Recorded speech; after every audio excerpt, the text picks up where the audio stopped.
Hello, I'm Clark Crawford, and welcome back to Clark Crawford Sports. Today, I'm going to be giving you a Week 18 recap, along with my wild card round preview, along with my NFL playoff picks. Before I get into my preview and my game picks, make sure you hit the subscribe button to help support my channel, and thanks to all of my subscribers so far. To start off with the Week 18 recap, the Eagles lost again for the fifth time in 6 games, this time to the Giants. The Eagles bring their season record to 11 wins and 6 losses. If you ask any Eagles fan, the sky is falling with an 11-6 record. Philadelphia is one of the most impatient sports cities in American sports. They're coming off of a loss in the World Series to my Houston Astros, and I hope they learn their lesson to not mess with Mattress Mac. Now, anyways, back to football. Also, the Eagles and the city of Philadelphia lost in the Super Bowl. These fans are desperate for a championship after seeing two teams get so close, but yet so far from a championship. The Eagles are so desperate to win, they might start setting the city on fire, just like they did when the Eagles won the Super Bowl a few years back in the 2017 NFL regular season, obviously the playoffs. But the Eagles fans are a crazy fan base who want to see their teams win, and I get they're passionate, but they're insane. And if the Eagles don't start winning soon, the city of Philadelphia might be on fire. So, sorry, Eagles. Congrats to the Giants on that win. Now, the Giants are going to be picking in the top 10, so not really congrats to you. But you did get a win, so good job, Giants. And the Eagles, well, at least you're in the playoffs and you got a chance at the Super Bowl, but your odds are probably not very great. I'll talk about that later on in the video. On to my next recap matchup of Week 18. Tampa Bay beat Carolina 9-0 and to clinch the NFC South. It was an ugly game, but as I said last week, if Tampa Bay took care of the ball, limiting turnovers, they would win the game. And what do you know? They turned the ball over 0 times. Now, the downside to the win is Baker Mayfield is banged up as he came into the game with a rib injury. Baker Mayfield came into the game with a rib injury, and he left the game along with still hurt ribs and now an ankle injury. It's not a good sign for Tampa, who's going into the wild card game against the Eagles. The good news is they get a home game next week, which they play better at home, but the Eagles are 3-point favorites as of right now, and I'll make my pick later in the video, but can Tampa Bay, as the underdog, pull off the upset? Lions won on Sunday at home, and in an attempt to, with an outside shot to clinch the 2 seed with the Cowboys loss. Unfortunately for the Lions, the Cowboys won. So the Cowboys are the 2 seed in the NFC, and the Lions are the 3 seed. Now, Detroit played their starters, and if you ask anyone, it probably backfired on them, just as some teams played their starters and others didn't. Well, unfortunately for the Lions, rookie sensation tight end Sam Laporta, tight end number 1 overall in fantasy this year, just a side note, left the game with the knee injury. So, if you ask any Lions fans, and I'm asking any who are maybe watching, was it worth it to chase your 12th win of the year? Now, you might have beaten Minnesota regardless if you didn't play your starters. Maybe, maybe not. But you were pretty much locked into the 3 seed. Was it really worth it trying to move up 1 seed, and now you lost your rising star of a tight end? I understand trying to keep your guys in rhythm, which some teams tried to do that, and other teams said, no, we're not going to try to win, or we're going to mistakenly win with our backups last week. But the Lions suffered an injury. So the bad news for the Detroit is you had the injury. The good news is you still host a home playoff game on Sunday night with the Los Angeles Rams coming into town. As I said last week, I'm on the Lions bandwagon, and I really like what they're building there, and I think they're really exciting to watch. So that's the game I'm keeping my eye the most on, and we'll see if the Lions can win their first playoff game in a very long time. Saints dominated the Falcons 48-17 as they ran up the score late, which is why I wanted to react to this game. There's several things to note, and number 1, now neither New Orleans or Atlanta made the postseason, but this matchup made the news for other reasons. Saints coach Dennis Allen with the win saved his job for now, as I predicted in my Week 18 preview last week, which you should go and watch. The losing coach of this game would get fired, or possibly the winning coach could get fired as well. Now, the Saints won the game, and they decided to keep their coach, and my prediction came true, of course, that the losing coach did get fired. Arthur Smith, who the whole city of Atlanta wanted to get fired. Well, Atlanta, good for you. You got your wish. Now, the thing is, you don't have a coach right now. So all Bijan Robinson, Kyle Pitts, and Drake London fantasy fans are rejoicing. Now, Arthur Smith led the Falcons the last 3 years, and he did not make the playoffs at all. So I think the firing was the right move. He couldn't get an offense in sync that had 3 straight top 10 picks. I know he didn't have a quarterback at any of that time, but Arthur Smith was not a good coach. Now, Smith also made headlines in this game for his actions after the contest was over. When he was shaking hands with Dennis Allen, he was screaming at Saints coach Dennis Allen, accusing him of running up the score. It does look that way, as Jameis Winston was reportedly told to kneel the ball in the final 2 minutes, but instead he handed the ball off to the running back, and New Orleans scored another touchdown in the final minutes of the game to win 48-17. If Arthur Smith wanted his lasting memory as coach to look like a sore loser, well then his goal was achieved. So, bye Arthur Smith. I know the city of Atlanta is partying now that you're fired. And congrats, Atlanta. Hopefully you can move on and have some success as a franchise now that your bum coach is gone. Next up is the Titans and Jaguars on the recap slate for the final week of the 2023 regular season. Tennessee pulled off the upset on the road 28-20, sending their division rivals home packing to watch the postseason at home. The Jaguars had a 3-game division lead just a few weeks ago, and the Titans played spoiler on the final week of the year, and they helped out the Texans, who claim the AFC South title now, which I'll talk about here in a few minutes. On the Titans side of things, Derrick Henry did play his final game with the franchise, which is likely. It's not official, but Derrick Henry gave a speech after the game thanking Tennessee fans, so the writing's on the wall. Sorry, Titan fans, but Derrick Henry has given your franchise, after 8 years, all he can handle.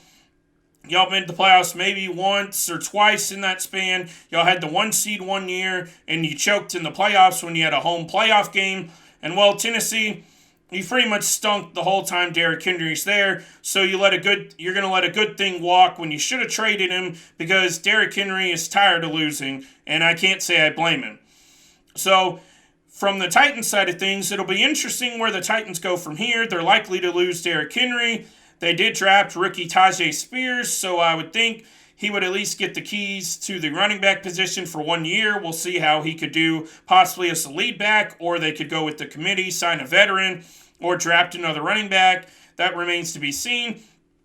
But for the Jaguars, as I predicted in my video from last week, I said the Jaguars had a better chance to win the game if they played C.J. Beathard. Trevor Lawrence is banged up, as I also mentioned, and he's been so shaky as of late. I don't trust Trevor Lawrence. And, well, Trevor Lawrence did not play well, putting it generously, and he was shaky yet again, and he helped the Jaguars choke the division title away. This leaves a hole, and a big decision looming for the Jaguars is, obviously, well, Lawrence will be the starter for next season. We can guarantee that. Well, what about the future? Can he really be the franchise guy they drafted 3 seasons ago? From my perspective, I saw major signs of regression, leading to more questions than answers with the Jaguars quarterback situation. But I think it's likely Lawrence gets definitely 1 more, and if not, his 5th-year option picked up before the Jaguars potentially decide to move on from him in the future. But like I said, I saw major signs of regression, and the Jaguars need to figure out how to fix Trevor Lawrence. To the AFC South champions, your Houston Texans. With their 23-19 victory in Indianapolis, they're coming off of a 3-win season and had the number 2 overall pick, and after that traded for the number 3 pick, so they had number 2 and 3. They went from 3 wins to 10 wins, and an improbable and unlikely last 12 months for the Houston franchise. But hey, here they are. What an incredible 12 months has been. You've got the likely offensive rookie of the year that I've been calling for weeks now, and you've got the potential head coach of the year. They're the first ever franchise to have a rookie head coach and rookie quarterback to make the postseason. Wow, what a job they've done. Now, in the upset win against the Colts, C.J. Stroud threw for 2 touchdowns, And one of those, he connected with Nico Collins on the first play of the game for a 75-yard touchdown. Nico Collins in the game had 9 catches for 195 yards with that aforementioned touchdown. We had a great primetime showdown between two division rivals we got last Saturday. It was a fantastic game from start to finish. The Colts, led by Jonathan Taylor in this game, Taylor had 188 rush yards as he landed in the end zone of his own on a 49-yard run for the Colts, their only score of the game.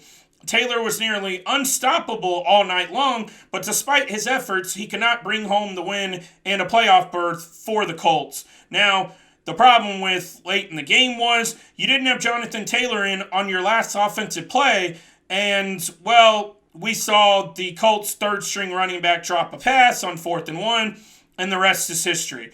Now, not to take anything away, and I'm giving the Colts credit here, they went from a 4-win season last year to a 9-win season, led by rookie head coach Shane Steichen. He was excellent for most of the season. The Colts seem to be right back on track, along with the Texans, coming off of both horrific 2022 seasons, as they both turned things around quickly, going from disaster to impressive seasons. So hats off to both teams. We'll see the Texans in the playoffs, but unfortunately for you Colts fans, you will not be in the postseason. As I mentioned in last week's video, there was going to be some Week 18 fallout.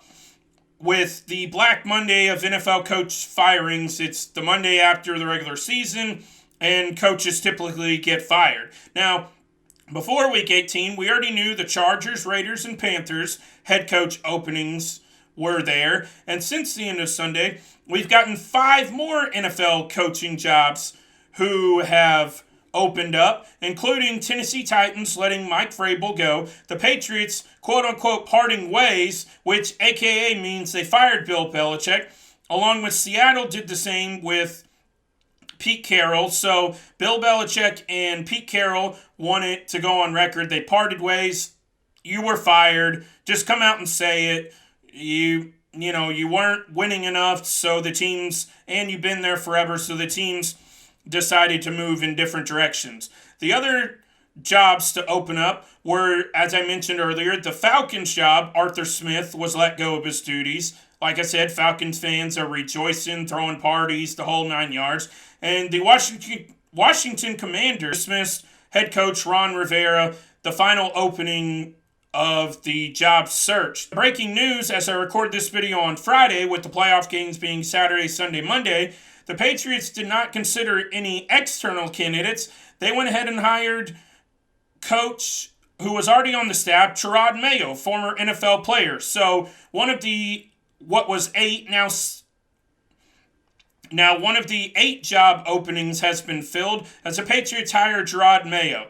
Now, there's a ton of chaos yet to be determined with a lot of openings, and as other teams are trying to steal coordinators and special teams coaches and you name it, other coaches from other teams, there's likely to be a lot of chaos coming, leaving holes on other NFL teams that need to be filled. So a lot of coaching changes, whether it's a head coach, a coordinator, are going to be happening. So stay tuned for that. I'll have you caught up on all that action after it happens and when it happens. So there's a lot still to be determined, and it should be an exciting offseason. So stay tuned. NFL playoffs begin tomorrow, so time to discuss. Now, before I get into the games, it's storylines galore. It could not have been set up better than it is, but here are the storylines coming into the wild card rounds. Is the NFL scripted? I don't necessarily believe so, but sometimes it almost feels that way. Now, why I say this is, starting with the Browns versus Texans, what could have been Deshaun Watson playing a playoff game against his former team has turned into Joe Flacco versus CJ Stroud.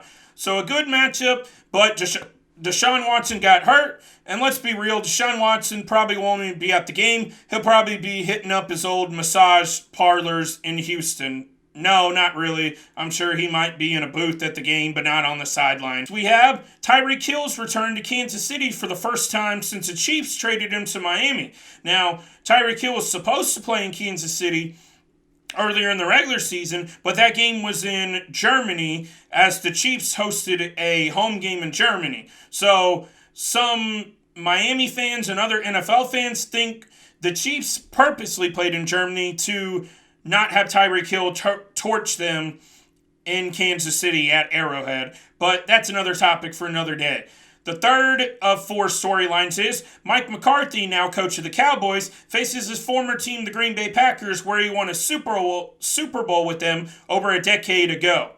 And the final storyline is we have the Rams versus the Lions, Stafford versus Goff, the two quarterbacks who were traded for each other a few seasons ago. Matthew Stafford won a Super Bowl with the Rams 2 years ago, and it's Matthew Stafford's return to Detroit. Wow, are you as hyped as I am? After all the talk I've given, let's finally get into the playoff games and my picks. In with the first playoff game, where the Cleveland Browns traveled to Houston, Texas, to face the Houston Texans.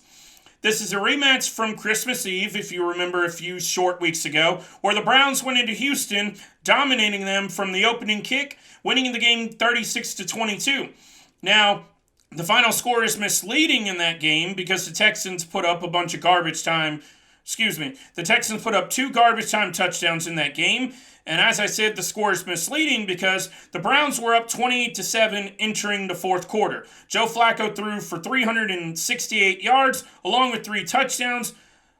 And Amari Cooper had 265 receiving yards, dominating the Texans defense all game long. Now, Flacco did throw 2 interceptions in that matchup, but it did not matter because Case Keenum countered with 2 interceptions of his own. As the turnover battle evened out, the Browns moved the ball on the Texans all day long, and until the fourth quarter when the game was put away, the Texans did nothing offensively. Now, Cleveland deserves all the credit in the world for dominating the Week 16 contest from start to finish, but from a blind eye, what you may not have noticed if you did not watch as closely as I did, the Texans were missing Offensive Rookie of the Year C.J. Stroud. They were also missing Nico Collins, Will Anderson, and a ton of players. Now, the Browns are also one of the heavily... The Browns also have plenty of players on IR, but the Browns also have a little bit better of a squad than the Texans do, and they're a little bit deeper. That's just facts. But the Texans were missing some of their biggest key pieces, as the Browns still had guys like Myles Garrett, their best player, and they had Joe Flacco and Amari Cooper and their running backs and everything, other than Nick Chubb, who's out on IR for the season. This is a much tougher game this time around because Houston is much healthier and they have their star rookie quarterback back on the field. I believe this is going to be a low-scoring defensive battle. Cleveland's a tough team to beat with one of the top defenses in the league, but Houston is no pushover. My prediction for this game is Houston. What most people may not know is Houston owns the Browns pick, the last pick from the Deshaun Watson trade. So Houston is out for blood in this game because they want that pick to be higher. So with all that being said and the motivation on Houston's side, and obviously the Browns are motivated to beat the Texans, who doesn't want to win a Super Bowl, I have the Texans winning the rematch this time around with C.J. Stroud continuing his sensational rookie season. The Texans come out on top. Second matchup of the weekend out of 6, resulting in the primetime game on Saturday night, which is a Peacock exclusive, will result in the Miami Dolphins facing the Kansas City Chiefs. What I like to call it is the Tyreek Hill revenge game. He returns to Arrowhead for the first time since the trade, and Tyreek Hill's out for blood. Before I discuss the game, there might be a snowstorm in Kansas City, and temperatures are expected to be at 0 or below. So good luck to anybody traveling or going to the game. I'm glad I'll be inside my warm home here in Houston. But I mean, hey, NFL fans are NFL fans, so you know they're still going to show up in a blizzard, snowstorm, whatever it is. Kansas City has a great fan base. Now, back to the actual game that's going to be played on the field. Both teams have struggled in the second half of the year down the stretch. Miami choked away to the division lead to the Buffalo Bills, who are now the defending champs in the AFC East, while the Chiefs have been on a roller coaster ride of its own all year long. Miami losing both of their top pass rushers recently, along with leading rusher and touchdown scoring machine Raheem Mostert, questionable play, along with young rising star Jalen Waddle, the receiver, questionable himself. It seems both of those are trending towards not playing, but even if they play, I give the advantage to Kansas City. Ever since the Dolphins Week 14 heartbreaking loss to the Titans, where they led by 14 with 3 minutes left. This is not the same Miami team that began the season 5-1. The Chiefs have had their fair share of problems recently, but there's too much to overcome for Miami. Number one, the freezing cold. Number two, their offense is ice cold. Their defense isn't the same. I will take the Chiefs in this game despite their major issues being shown much of the year. I have Patrick Mahomes and the Chiefs winning one playoff game, and we'll see how they play this week to determine if they even win, if I have them winning another game in this year's playoffs. 3 of the weekend to kick off Sunday's action will be between the Pittsburgh Steelers and the Buffalo Bills. What I want to mention about this game before I get into the preview is, for the first time ever, I'll be giving my live commentary while I watch along with the game. I'll be doing a live stream here on YouTube, so if you have the time and you can tune in, please do, because it's going to be exciting, and I'll provide you with some great action and commentary as I watch the game live. So now, with that being said, Buffalo stole the AFCs from Miami that I mentioned on the last night of the season, so they are the home team in this game. I have been making jokes for weeks, and I'm going to make another one here again. The Steelers are winning games with Rudolph as their quarterback. It is amazing with the reindeer, who has a bright red nose, that they have managed to win 3 football games in a row with Rudolph as a starter. The Steelers will be without superstar pass rusher TJ Watt, as he was injured in the win last week. That's a major blow to the Steelers. I believe in most aspects, Pittsburgh is overmatched in this game, and Buffalo should have the momentum coming into this one, as they're arguably the hottest team in the league, as they've won 5 consecutive games. The Bills are 10-point favorites, and they're one of the scariest teams in the league right now. The only thing that I think keeps Pittsburgh in the game is this might be a heavy snow game, just like the Kansas City game is expected to be. And so with that, I think this is a lower scoring game than anticipated. Probably bet the under in this game. Now, for the Bills side of things, if Josh Allen can limit his turnovers, the Bills are one of the toughest squads to beat in the league right now. The big question I have for the Bills is, can they get former All-Pro receiver Stephon Diggs going again? He's been missing from the offense for over a month now. If Allen and Diggs can get their connection back, the offense gets even scarier to defend. I'm taking Buffalo to win this game to kick off Sunday's action. Sunday afternoon's game, also the fourth game of the weekend, features the Green Bay Packers squaring off with the Dallas Cowboys. The Packers, for their side, are the youngest team in the NFL entering this game, and they've been the youngest team all year. The way I see it, they're playing with house money at this point. Not many people had Green Bay making the postseason under first-year starter Jordan Love. I've embraced Jordan Love more and more every week as he's grown throughout the season. Since his Thanksgiving upset in Detroit, he's been a top 5 quarterback in the league. The love affair between Packers fans and Jordan Love is alive and well. Packers have all the motivation in the world to go into Dallas and upset the Cowboys with their former coach on the Cowboys sideline, Mike McCarthy, as all you know.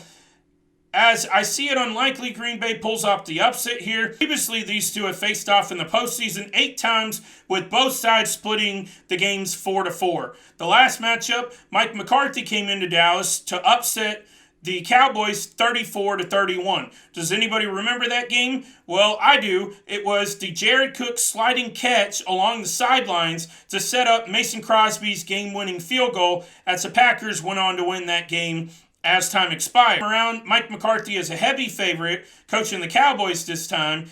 Dallas has the more experienced team, along with likely top 5 in the MVP voting, Dak Prescott, on their side. Dallas also is a perfect 8-0 at home this season. So with their perfect record at home, I'm taking the Cowboys to win and advance to the divisional round. 5 of the weekend is on Sunday night, and it's a primetime showdown between the Rams and the Lions. My prediction for best game of the wild card round is this matchup right here. I think we get a good game. I think we get a ton of good games this weekend, but this one is by far my favorite. The highlighted matchup of Jared Goff versus Matthew Stafford. I mean, come on. They were traded for each other, facing off in the postseason. As I mentioned several times, Matthew Stafford's return to Detroit is exciting. I'm amped up. I hope you are as well. Now, for the game, the Rams have a high-powered offense with all their weapons healthy, which include Kyron Williams, Cooper Kupp, Puka Nacua, and Matthew Stafford. When those four, their big four, are healthy and played together this season, the Rams are 6-2. The Rams defense is 27th in the league, ranked in pass yards per game. Along with, they've allowed 28 passing touchdowns this season. The Rams love to throw the ball all around the yard as they have all-pro receivers Puka Nacua and Cooper Kupp. Matthew Stafford has a cannon of an arm, and against this vulnerable back end of a defense, the Rams have potential for a lot of success. The Rams have also turned the ball over 18 times all season, which is sixth fewest in the league. On the Lions side of things, they ranked second in pass yards, also ranking top 5 in passing touchdowns on the year with 30. The Lions also have one of the best, if not the best, rushing attack in the league with David Montgomery and Jahmyr Gibbs. The Lions are 6-2 at home this year, where they scored 30 points a game at Ford Field. There's no secret about it. Jared Goff plays better in dome stadiums. For me, this is the toughest pick of the week of Wild Card Weekend. I like both teams, but having to make a pick, I will take the home team, the Detroit Lions, to win this matchup here in the Wild Card round of the week. Matchup of Wild Card Weekend has the struggling Philadelphia Eagles going on the road to face the Tampa Bay Buccaneers. The Eagles began this season 10-1, supporting the best record in the league. Since then, things have fallen off a cliff. To be nice about it. The problems with the Eagles team compared to last year is the defense has been historically bad, along with what's looked like a predictable offense. It almost seems at times other teams have the Eagles playbook with how many 3-and-outs they have per game, or they have a couple of 1 or 2 good plays going, and then all of a sudden the drive stalls out. I've said it for weeks now in my previous videos, and I'm going to say it again. The Eagles losing play callers, Jonathan Gannon, the defensive coordinator, and Shane Steichen, the offensive coordinator, have proven to be too much to overcome. The Eagles dominated their way through the NFC in the regular season and the postseason last year on their way to a 3-point loss in the Super Bowl, which leads me to believe head coach Nick Sirianni, is he over his head? I think he might be. Was it Jonathan Gannon and Shane Steichen making him look good? I think that's highly possible and definitely a reasonable argument to be made at this point. The Eagles have one of the most talented rosters in the league, so really, I understand you're going to struggle sometimes, but I don't think there's any excuse for these kind of struggles. I mean, to go from 10-1 to 11-6, there's bigger problems than just the players aren't getting it done. I think it's the coaching as well. My hot take, and this is a rumor going around that I read earlier today, is if Philadelphia manages to lose this game, I think Nick Sirianni, the head coach, is going to get fired because of the collapse last 6 weeks of the season. The team, they look broken. Now, for Tampa Bay, they have plenty of playmakers on the defensive side and offensive side of the ball to give Philadelphia problems with all of Philadelphia's issues on offense and defense. Along with Philadelphia's issues are, well, A.J. Brown got hurt in the last game. He has a knee injury. Devontae Smith has an ankle injury. Jalen Hurts has been battling injuries and has a dislocated finger on his throwing hand. So if you add all of that up, the Eagles' best 3 weapons offensively are coming into the game hurt, and DeAndre Swift hasn't been the same the last few weeks as well. So the Eagles, all of their offensive weapons are banged up. Now, Tampa Bay has failed to put up more than 13 points in back-to-back contests. That is concerning because you're not going to win many games putting up less than 20. And the Eagles beat the Buccaneers 25-11 back in week 2 of the season. The X factor in this game is which Baker Mayfield shows up. Is it the one we got? Which Baker Mayfield shows up as the X factor in this game? Is it the Baker Mayfield we got the last 2 weeks, or are we going to get the Baker Mayfield the previous 4 weeks before their last 2 weeks where they put up no more than 13 points? Because in the previous 4 weeks, Baker Mayfield was playing the best football of his career in my mind, with the Eagles' offense being banged up all around and a defense looking lost for most of the second half of the year. I'm going to go with Tampa Bay pulling off the upset here. The home field advantage and the Eagles' injuries are going to be too much to overcome, and their season's going to end in flames. And with that, the Eagles are going to fire their coach. That's my prediction. With all of this being said, that's going to wrap up my wild card round preview and game picks for the wild card round. Thank you all for watching, and if you aren't already, subscribe to my channel, and I'll see all of you in the next video.